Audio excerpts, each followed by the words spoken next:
Hello friends, welcome to O2 exams. मैं हूं सोनम और आज इस वीडियो में हम बात करने वाले हैं फ्रेंड्स दिल्ली पुलिस कांस्टेबल भर्ती 2023 के लिए दोस्तों जीके जीएस प्रैक्टिस सेट 26 को कवर करने वाले हैं। तो आप लोग अपने सोनम मैम के साथ वीडियो के लास्ट तक बने रहिएगा।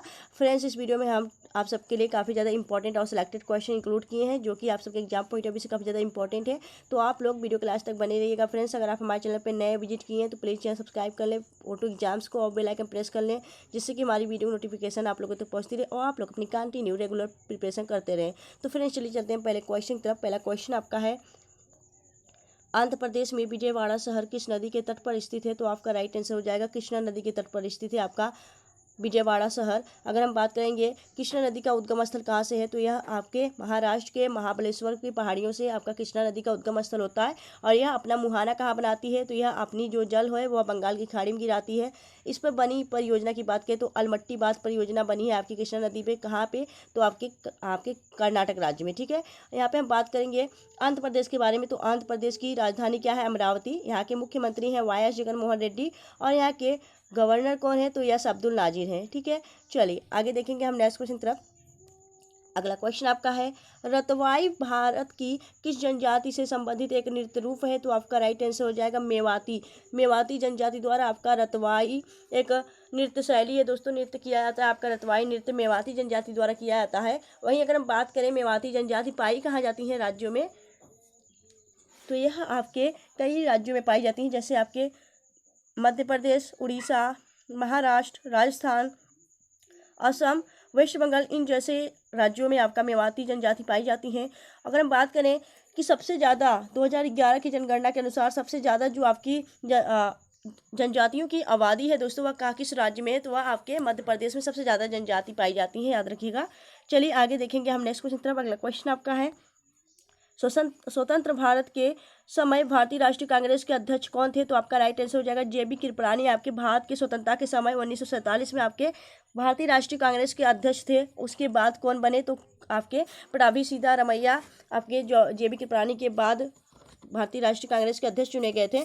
अगर हम बात करें कि भारतीय राष्ट्रीय कांग्रेस का स्थापना कब किया गया था, तो इसका स्थापना 28 दिसंबर 1885 में मुंबई के गोकुलदास तेजपाल संस्कृत महाविद्यालय में इसकी स्थापना की गई थी। इसके संस्थापक कौन थे? तो A.O. ह्यूम थे। ठीक है, एक्टोवियन एलन ह्यूम। अगर बात करें इसके जो आपके भारतीय राष्ट्रीय कांग्रेस है, इसके प्रथम अध्यक्ष कौन थे? तो WC बनर्जी, यानी कि आपका व्यवेश चंद्र बनर्जी थे। ठीक है, चलिए आगे चलते हैं हम नेक्स्ट क्वेश्चन तरफ। अगला क्वेश्चन आपका है, तिलैया अल्ट्रा मेगा पावर परियोजना में किस राज्य में स्थित है? तो आपका राइट आंसर हो जाएगा, यह स्थित है आपके झारखंड राज्य में। तिलैया अल्ट्रा मेगा पावर परियोजना है, यह आपके झारखंड राज्य में स्थित है। इसका स्वामित्व किसके पास है दोस्तों? तो इसका स्वामित्व आपके किसके पास है? तो यह रिलायंस के पास, रिलायंस इंडस्ट्री के पास इसका स्वामित्व है। अगर हम बात करेंगे झारखंड के बारे में, तो झारखंड में कौन सी आपका नृत्य मनाया जाता है? तो आपका जो आपका लोक नृत्य है दोस्तों, यहाँ पे छऊ, पाइका, झूमर, फगुआ, इन जैसी आपका क्या मनाया जाता है? लोक नृत्य मनाया जाता है। इसके अलावा यहाँ पे पलामू क्या है? पलामू एक वन्य जीव अभ्यारण्य है और बेताल नेशनल पार्क है, याद रखिएगा। ठीक है, चलिए आगे चलते हैं हम नेक्स्ट क्वेश्चन तरफ।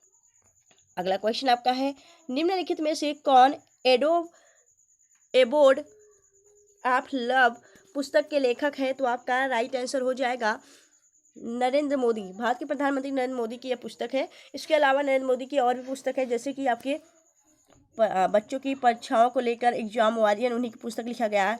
सबका साथ सबका विकास भी उन्हीं की पुस्तक है, याद रखिएगा। वहीं अगर बात करें कि APJ अब्दुल की पुस्तक क्या है, तो APJ अब्दुल कलाम की जो पुस्तक है विंग्स फायर, इनकी पुस्तक है। वहीं मनमोहन सिंह की बात करें तो इनका क्या पुस्तक है दोस्तों? तो इनका है चेंजिंग इंडिया। ठीक है, चलिए आगे चलते हैं हम नेक्स्ट क्वेश्चन तरफ। फ्रेंड्स, अगर आपको वीडियो अच्छी लग रही है, हेल्पफुल लग रही है, तो प्लीज़ वीडियो को लाइक और चैनल सब्सक्राइब कर लीजिएगा। ठीक है फ्रेंड्स, क्योंकि आप सबके एग्जाम के लिए काफ़ी ज़्यादा इंपॉर्टेंट है या क्वेश्चन, हम सारे क्वेश्चन इंपॉर्टेंट और सिलेक्टेड क्वेश्चन ही लाते हैं।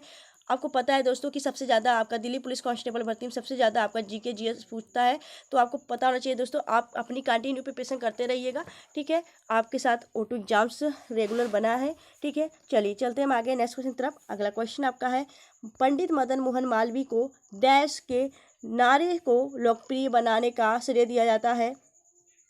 तो आपका राइट आंसर हो जाएगा महामना पंडित मदन मोहन मालवीय जो है उनको दोस्तों किसका श्रेय दिया था? तो सत्यमेव जयते नारे का लोकप्रिय बनाने के लिए इनको श्रेय दिया जाता है। सत्यमेव जयते का अर्थ है कि सत्य की ही सदैव जीत होती है, ठीक है। वहीं अगर बात करें कि मदन मोहन मालवीय ने और क्या किया था, तो इन्होंने हिंदू विश्वविद्यालय जो कि BHU है दोस्तों, BHU वाराणसी में जो BHU स्थित है उसकी जो नींव रखी थी इन्होंने रखी थी। वहीं अगर बात करें जय जवान जय किसान का नारा किसने दिया था, तो लाल बहादुर शास्त्री ने दिया था, ठीक है। इनकलाब जिंदाबाद का नारा किसने दिया था दोस्तों, तो इनकलाब जिंदाबाद का जो नारा था वह भगत सिंह ने दिया था, ठीक है। चलिए आगे देखेंगे हम नेक्स्ट क्वेश्चन तरफ। अगला क्वेश्चन आपका है, निम्नलिखित में से कौन सी नागालैंड की प्रमुख भाषा नहीं है, तो आपका राइट आंसर हो जाएगा मैतेई। मैतेई भाषा आपके मणिपुर इलाकों में बोला जाता है, मणिपुर लोगों के द्वारा बोला जाता है। और यह सभी भाषा आपका क्या है, आपका नागामी भाषा, भारतीय अंग्रेजी भाषा और एवो भाषा, ये सभी आपकी नागालैंड में बोली जाने वाली भाषा है, ठीक है। अगर नागालैंड की हम क्या बात करें, नागालैंड की नेशनल पार्क की बात करें, तो नागालैंड के नेशनल पार्क क्या है, इंटंकी नेशनल पार्क बहुत पूछता है दोस्तों, SSC का फेवरेट क्वेश्चन है। इंटंकी नेशनल पार्क आपका नागालैंड में ही स्थित है, याद रखिएगा, ठीक है। नागालैंड की राजधानी क्या है, कोहिमा। चलिए आगे चलते हैं हम नेक्स्ट क्वेश्चन तरफ।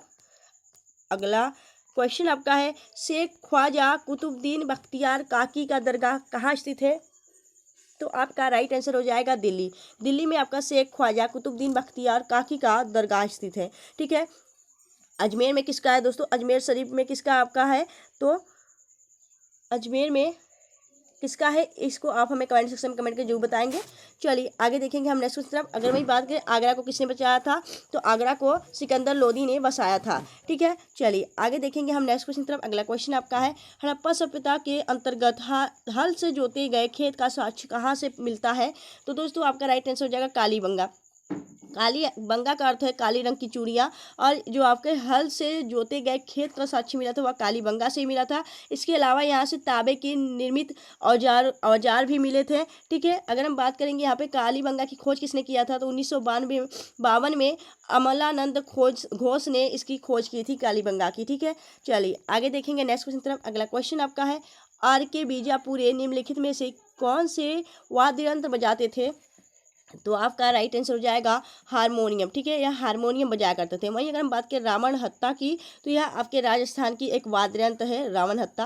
और हारमोनियम की बात करें तो हारमोनियम आपके बजाते थे RK बीजापुरे। वहीं अगर बात करें हम ओम का और हारमोनियम से और कौन कौन संबंधित है, तो सबरी बदर से संबंधित है, ओमकार अग्निहोत्री भी आपके हारमोनियम से ही संबंधित है, ठीक है। चलिए आगे चलते हैं हम नेक्स्ट क्वेश्चन तरफ। अगला क्वेश्चन आपका है, टैकल पॉइंट, ठीक है। टैकल पॉइंट शब्द का संबंध डैश से है, तो किस खेल से है दोस्तों आपका टैकल पॉइंट का संबंध, तो आपका राइट आंसर हो जाएगा कबड्डी से संबंधित है आपका टैकल पॉइंट। वहीं अगर बात करें कबड्डी के बारे में, तो कबड्डी में और कौन से शब्द यूज किए जाते हैं, तो हम आपको यहाँ पे बता दे रहे हैं दोस्तों, याद रखिएगा। ऐसे भी क्वेश्चन आपके एग्जाम में पूछते हैं तो आप लोग कंफ्यूज हो जाते हैं, क्योंकि इस पर आप लोग ध्यान नहीं देते। तो इनको भी आप लोग ध्यान दिया करिए, क्योंकि खेल के मैदान को और आपके खेल में किस शब्द का प्रयोग किया जाता है, ठीक है, यह सभी क्वेश्चन आपके पूछे जाते हैं, तो इनको भी आप लोग गौर से पढ़ा करिए, ठीक है। यहाँ पे हम बात करेंगे कबड्डी के बारे में। तो कबड्डी में आपका एक सुपर टैकल शब्द भी होता है, जिसमें आपके राइडर को दो खिलाड़ी पकड़ लेते हैं। जैसे आप कबड्डी करते हुए दूसरे टीम में जाते हैं, तो वहाँ के जो दो लोग अगर आपको पकड़ लेते हैं तो उसे सुपर टैकल बोला जाता है, ठीक है। इसके अलावा all out, struggle, super red, touch point, ये सभी आपके कहाँ पे इस्तेमाल किए जाते हैं शब्द, तो कबड्डी में खेले जाते हैं, कबड्डी में इस्तेमाल किए जाते हैं आपके यह शब्द। कबड्डी की बात करें तो कबड्डी आपका किस पड़ोसी राज्य का राष्ट्रीय खेल है, तो बांग्लादेश का राष्ट्रीय खेल कबड्डी है, ठीक है। कबड्डी में आपके कुल 7 खिलाड़ी होते हैं, ठीक है। चलिए आगे देखेंगे नेक्स्ट क्वेश्चन तरफ। अगला क्वेश्चन आपका है, भारत ने डैश को हराकर अपना पहला महिला अंडर 90 T20 क्रिकेट विश्व कप 2023 जीता है, तो आपका राइट आंसर हो जाएगा इंग्लैंड। इंग्लैंड को हराकर दोस्तों आपका राइट आंसर हो जाएगा, इंग्लैंड को हराकर अपना पहला अंडर 90 T20 क्रिकेट विश्व कप जीत लिया है भारत। अगर बात करेंगे हम इसका आयोजन कहाँ हुआ था, इसका आयोजन दक्षिण अफ्रीका में इसका आयोजन हुआ था। और इसका कैप्टन कौन था दोस्तों, तो इंडिया की टीम की कैप्टन रही शेफाली वर्मा, और इन्होंने 7 विकेट से हरा दिया दोस्तों इंग्लैंड को, ठीक है। अगर बात करें हम नेक्स्ट आपका महिला अंडर 90 T20 कहाँ होने वाला है, तो यह आपके 2025 में मलेशिया और थाईलैंड के बीच आयोजित किया जाएगा, ठीक है। चलिए आगे देखेंगे नेक्स्ट क्वेश्चन। अगला क्वेश्चन आपका है, निम्नलिखित में से किस मौर्य राजा के शासनकाल में कलिंग युद्ध लड़ा गया था, तो आपका राइट आंसर हो जाएगा Ashok. Ashok is the right answer. Ashok के शासनकाल में आपका कलिंग युद्ध लड़ा गया था। अगर हम बात करें अशोक का वास्तविक नाम क्या था, अशोक को किस नाम से जाना जाता था, देव नाम प्रिय के नाम से जाना जाता था। अगर हम बात करें कि यह जो आपका कलिंग का युद्ध है, इसका जो साक्ष्य मिलता है कहाँ से मिलता है, किस अभिलेख से, तो अशोक के किस अभिलेख से मिलता है, तो अशोक ने कई अभिलेख काफ़ी शिलालेख बनाए थे। उसमें से आपका जो 13वां अशोक का 13वां शिलालेख था दोस्तों, उसमें आपके कलिंग युद्ध का वर्णन देखने को मिलता है। ठीक है, चलिए फ्रेंड्स चलते हैं आगे नेक्स्ट क्वेश्चन की तरफ। फ्रेंड्स थोड़ा आप लोग समझ लीजिएगा क्योंकि हमें थोड़ा कोल्ड हो गया है और हमें अभी दवा की ज़रूरत है। ठीक है, चलिए आगे देखेंगे हम यहाँ पे नेक्स्ट क्वेश्चन की तरफ। अगला क्वेश्चन आपका है, भारत के राष्ट्रपति का चुनाव डैश द्वारा किया जाता है। तो आपको सभी को पता है दोस्तों, भारत का जो राष्ट्रपति का चुनाव होता है वह आपके संसद के दोनों सदनों को निर्वाचित सदस्यों और राज्य विधानसभाओं के निर्वाचित सदस्यों द्वारा इनका चुनाव होता है। ठीक है, अगर हम बात करें राष्ट्रपति का पद किस में है, तो आर्टिकल 52 में आपके राष्ट्रपति का पद दिया गया है। राष्ट्रपति की पर महाभियोग किस आर्टिकल के तहत लगाया जाता है, तो 61 के आर्टिकल 61 के तहत आपका राष्ट्रपति पर महाभियोग लगाया जाता है, याद रखिएगा। ठीक है, राष्ट्रपति तीनों सेनाओं का सेनापति होता है, आपके थल सेना, नौसेना और वायुसेना। ठीक है, चलिए आगे देखेंगे नेक्स्ट क्वेश्चन तरफ। अगला क्वेश्चन आपका है, तपन कुमार पटनायक ने किस नृत्य शैली में संगीत नाटक अकादमी पुरस्कार जीता था, तो आपका राइट आंसर हो जाएगा छऊ में इन्होंने, जो आपके तपन कुमार पटनायक हैं दोस्तों, इन्होंने छऊ में आपका संगीत नाटक अकादमी पुरस्कार जीता है, याद रखिएगा। अगर हम बात करें दोस्तों कि कुल शास्त्रीय नृत्य कितने हैं, तो कुल शास्त्रीय नृत्य आपके 8 हैं, लेकिन आपके भारत के द्वारा इसे भी नवा आपका बनाया जाने वाला है, नवा घोषित किया जाने वाला। छऊ को भी सब लोग शास्त्रीय नृत्य मानते हैं, पर अभी वर्तमान में आपके 8 ही हैं, याद रखिएगा। ठीक है, चलिए आगे देखेंगे नेक्स्ट क्वेश्चन। अगला क्वेश्चन आपका है, भारतीय संविधान के मूल लेख में डैश अनुच्छेद थे, तो आपका राइट आंसर हो जाएगा 395 आपके अनुच्छेद थे। ठीक है, जब आपका संविधान मूल रूप से तैयार किया गया था तो उस समय आपके 395 आपका आर्टिकल था, 8 अनुसूचियाँ थी और 22 भाग थे। ठीक है, चलिए आगे देखेंगे नेक्स्ट क्वेश्चन। अगला क्वेश्चन आपका है, कौन सी अक्षांश रेखा भारत के मध्य से होकर गुजरती है जो देश की जलवायु को प्रभावित करती है, तो आपका राइट आंसर हो जाएगा कर्क रेखा। कर्क रेखा भारत के बीचों बीच होकर गुजरती है, मध्य से गुजरती है और यह 8 राज्यों से होकर गुजरती है, भारत के 8 राज्यों से होकर गुजरती है आपकी कर्क रेखा। ठीक है, टॉपिक ऑफ कैंसर। चलिए आगे देखेंगे हम नेक्स्ट क्वेश्चन तरफ। अगला क्वेश्चन आपका है, भारत में अरेबिका कॉफ़ी कौन सा राज्य में उगाई जाती है, तो आपका राइट आंसर हो जाएगा कर्नाटक। कर्नाटक में आपकी अरेबिका कॉफ़ी उगाई जाती है।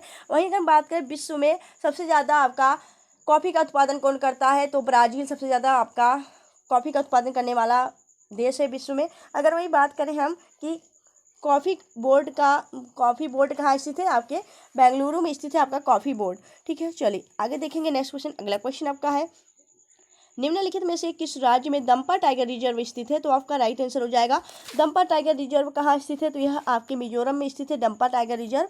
यही बात करें अगर हम मिजोरम के बारे में, तो मिजोरम की राजधानी क्या है, आइजोल। मिजोरम के सीएम है वर्तमान में जोरमथंगा और यहाँ के गवर्नर हैं हरिबाबू कंबनपति। ठीक है, चलिए आगे चलते हैं हम नेक्स्ट क्वेश्चन तरफ। अगला क्वेश्चन आपका है, मारफती गीत डैश के पारंपरिक लोकगीत है, तो आपका राइट आंसर हो जाएगा बांग्लादेश। मारफती जो गीत है दोस्तों आपकी बांग्लादेश की पारंपरिक लोकगीत है। वही अगर हम बात करें बांग्लादेश के बारे में, बांग्लादेश की राजधानी है ढाका, यहाँ की मुद्रा है टका। यहाँ के राष्ट्रपति हैं बांग्लादेश के शहाबुद्दीन चुप्पू। ठीक है, और यहाँ के प्राइम मिनिस्टर हैं शेख हसीना। चलिए आगे देखेंगे हम नेक्स्ट क्वेश्चन तरफ। आगे अगला क्वेश्चन आपका है, निम्नलिखित में से कौन एक भारतीय शास्त्रीय बांसुरी वादक थे, तो आपका राइट आंसर हो जाएगा हरि प्रसाद चौरसिया को आप सभी जानते हैं, यह एक प्रसिद्ध बांसुरी वादक है। वहीं अगर बात करें शिव कुमार शर्मा की, तो शिव कुमार शर्मा किससे संबंधित है, शिव कुमार शर्मा आपके संतूर वादक हैं।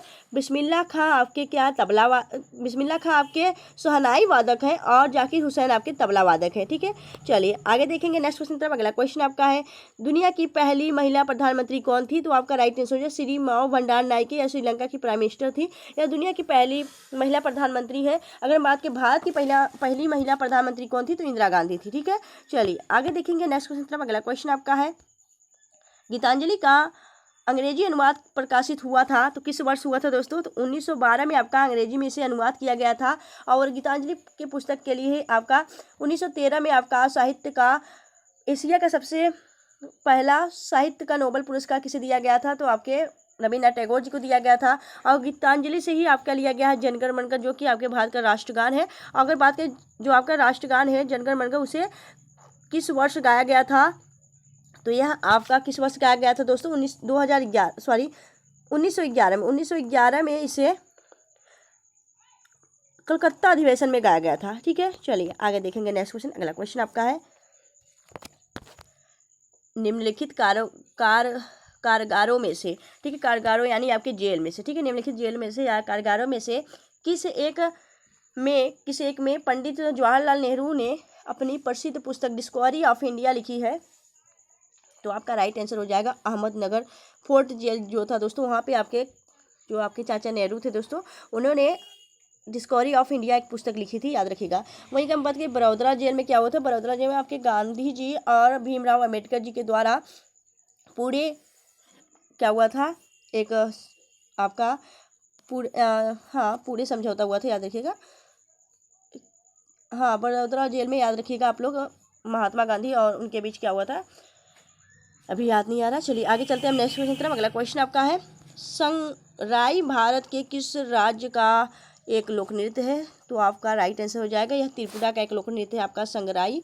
अगर बात करें त्रिपुरा के बारे में, त्रिपुरा की राजधानी क्या, त्रिपुरा की राजधानी अगरतला है। त्रिपुरा के सीएम है मानिक शाह और गवर्नर है यहाँ के सत्यदेव नारायण। तो फ्रेंड्स, आपको वीडियो कैसी लगी आप हमें कमेंट सेक्शन में कमेंट कर जो बताएं। अगर आपको वीडियो अच्छी लगी हो, हेल्पफुल लगी हो, तो प्लीज़ वीडियो को लाइक और चैनल सब्सक्राइब जरूर करिएगा फ्रेंड्स। और इस वीडियो को आप लोग ग्रुप में शेयर कर दिया करिए, चाहे जिससे कि यह वीडियो के साथ और भी लोग अपनी प्रिपरेशन कर सकें फ्रेंड्स। तो आई होप आप लोग ऐसा जरूर करेंगे। तो फ्रेंड्स, आज थोड़ी मेरी तबीयत सही नहीं है, थोड़ा जुकाम हुआ है। तो मिलेंगे आपसे नेक्स्ट वीडियो में ऐसी बेस्ट कंटेंट के साथ। तब तक के लिए bye bye and take care.